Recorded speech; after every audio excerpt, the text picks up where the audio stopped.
Hey everyone, and welcome to r/TalesFromYourServer, an amazing place where people in the hospitality industry get to share their stories. Some are good, some are bad, some are somewhere in between. Today, I've got a good mix of both for you.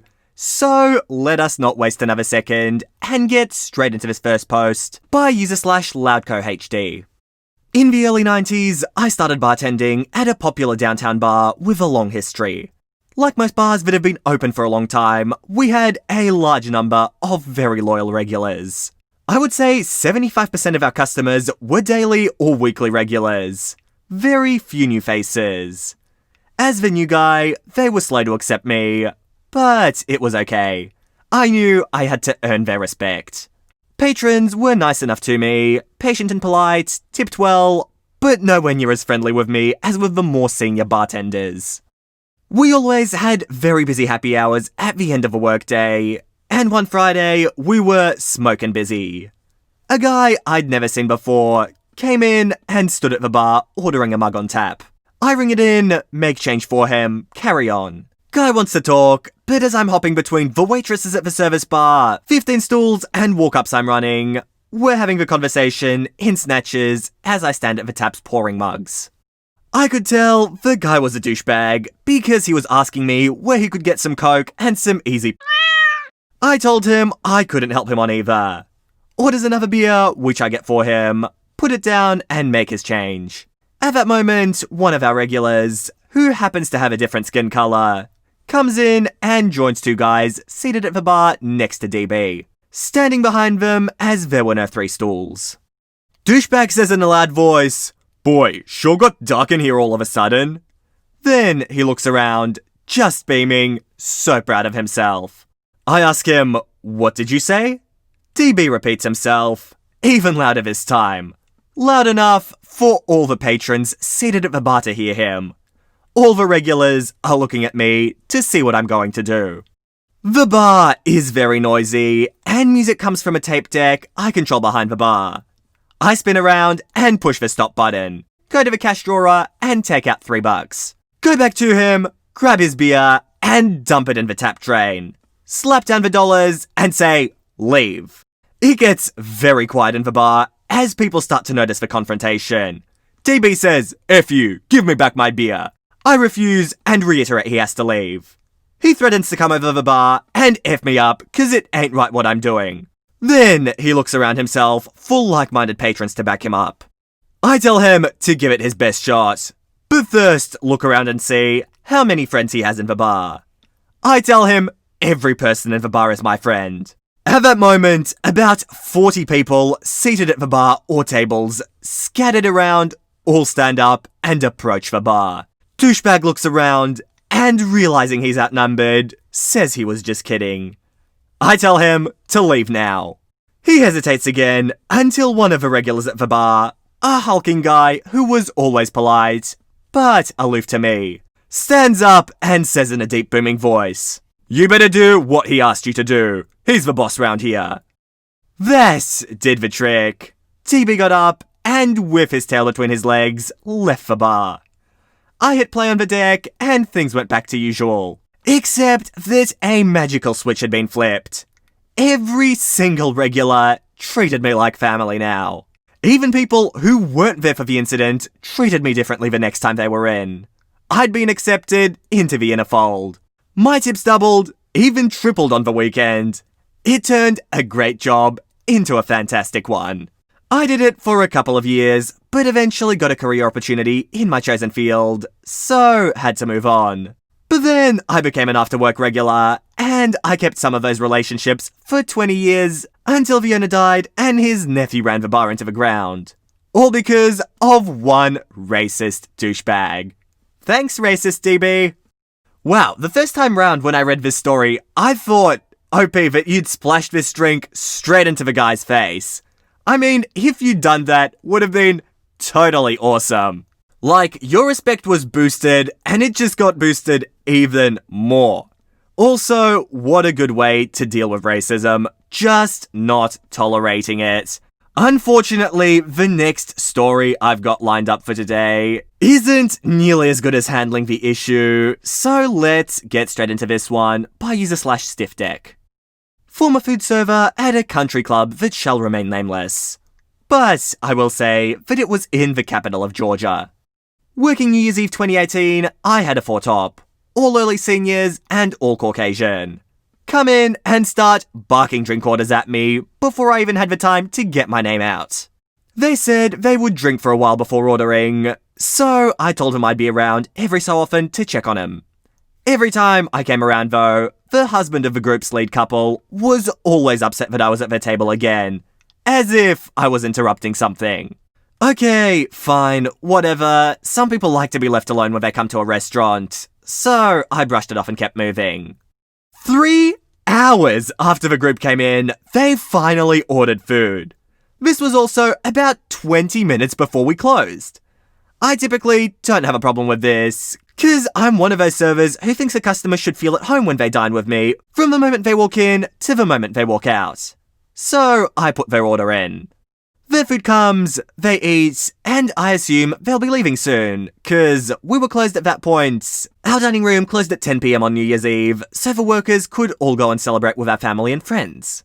At this point, it's about 15 minutes after we've closed our kitchen, and their dishes have been removed, and they only have drinks in front of them. The wife of the lead couple called me over for what I hope is the check. So I bring the iPad with me so someone can sign. She waves it away and asks if they could order more drinks, which she's allowed to do because our bar's open till 10:30 PM. I force myself to smile, bring them their drinks, and very patiently, but also very visibly, wait off to the side, ready for them to get up and go. I should mention that every other table in the room has been cleared and reset for the next day of operations, and I'm the only server left on the floor. It's 45 after we've closed the dining room, and 15 since we stopped bar service, and I'm visibly standing to the side so my table can see me if they need anything else. But I'm also looking in their direction so that they can use me as a reference for the fact that I'm ready to go. But cannot because they're still here.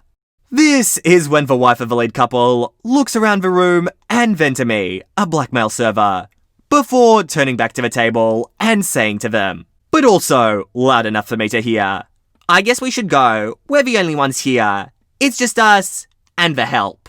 Literally, the whole table erupts in laughter as they get up from the table to leave.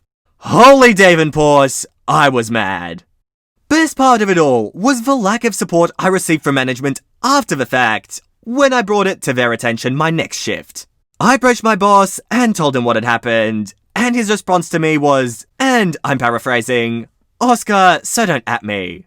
They're old and traditional. That kind of stuff happens a lot with these members. So try not read too much into it." Excuse me? What? I'm sorry, but that's not an old traditional comment. That's a comment that's been coloured by complacency with historical racism and modern cultural insensitivity. And the fact that my manager has adopted this complacency makes me very glad that I am no longer employed at this establishment. Phew, I feel better, just had to get that off my chest. I have a few more stories of racism, elitism, and homophobia at the same place, but I don't know if I'll ever post them. So, thanks for reading this one. Keep yourself safe, take care of your mental health, Black lives always matter, and God bless ya. Look, and I really don't know what to say with this one, other than it's unacceptable, and I doubt it would have happened unless you were literally the only person there, OP. I mean, they used that opportunity with only you being there, like it never would have passed if there was anyone, either other employees or customers around. I mean, I just don't know what to say to this. So let's move on to the next one, by user/butthole catharsis. We reopened a couple weeks ago, and on the first day, the owner brought in a set of company-themed face masks for us to wear. The problem is, they're cheaply made. Mine broke, the strap, on the second day. And since he'd only ordered enough for one per staff member, my only other option was to wear the homemade one I carry as backup. I'm already stressed by the heat, new regulations, lower volume of guests, and high ratio of Karens.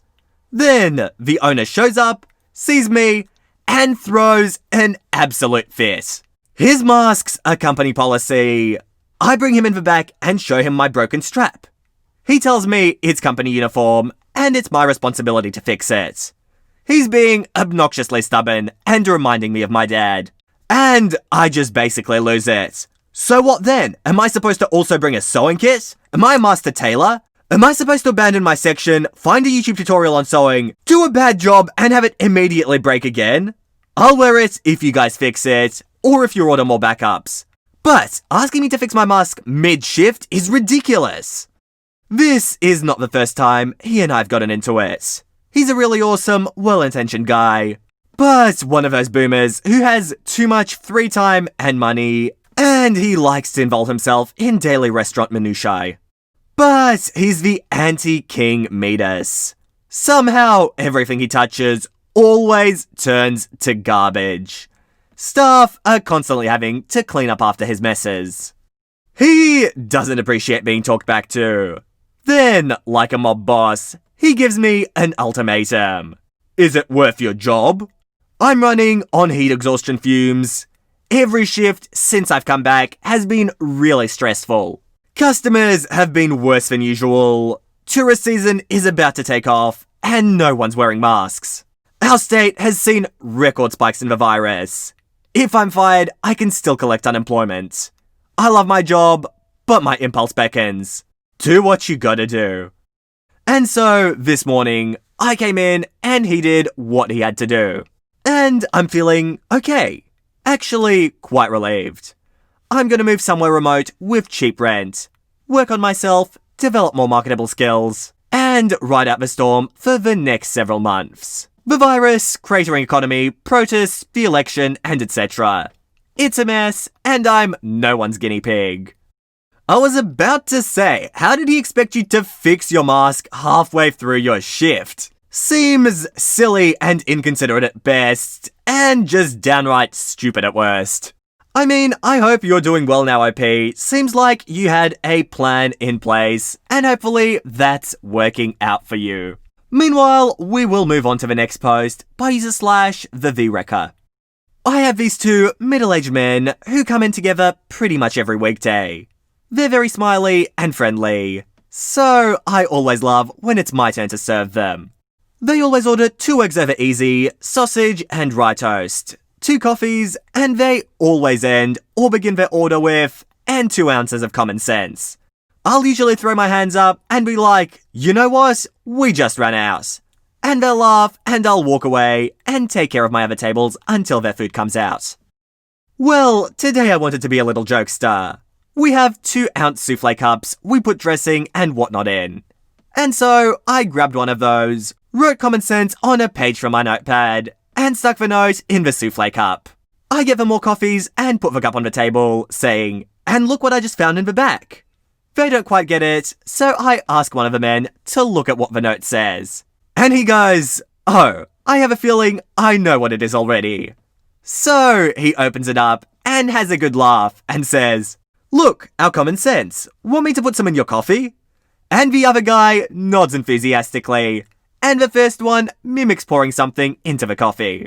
They both have big smiles on their faces, and I lean over and go, sorry, I just had to do that. And they burst out laughing and say, good for you, thank you. And I go off on my way. I hear one man say he was gonna take his common sense home. When they cashed out, they said to my boss, the food was good and I got my common sense too. And she smiled and laughed, but I could tell she didn't get it. Put a nice smile on my face, and I'd thought I'd share my little story to put one on yours too. And put a smile on my face it did. I personally think that there is no joke better than the little inside jokes we share with the people very close to us. Those are honestly the best. They can't be transferred to anyone. They just won't have the same value to anyone else. And so OP, I hope you can keep making these little bonds and making these nice little jokes with your customers into the future. It'll just make the job a whole lot better. And here's our next post by user/jsalata65. Yesterday, during lunch shift, I had a customer come in and sit on our outdoor patio with her dog, a gorgeous husky and her friend. They'd been out hiking all day on the Appalachian Trail. When I came by to get their orders, she first ordered for her dog a plain half-pound burger and french fries for $11 because he loves potatoes. Then the two women gave me their own orders, seared salmon and chicken breast.